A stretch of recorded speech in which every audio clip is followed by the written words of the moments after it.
Max Tech Max at marami nagre-request sa inyo. Compare naman natin siya sa isang malakas PCX 160.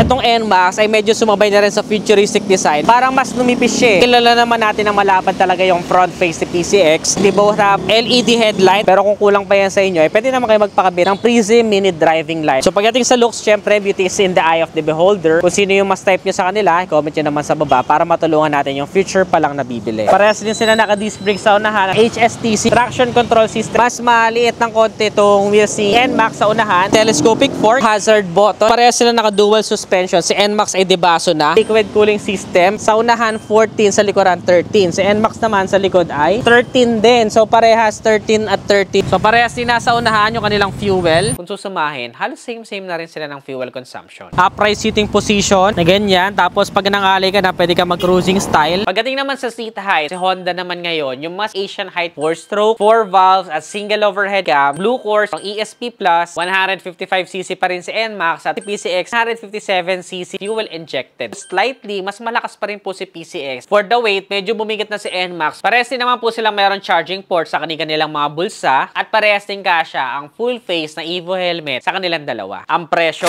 149,900 pesos habang si NMAX 175,900 pesos.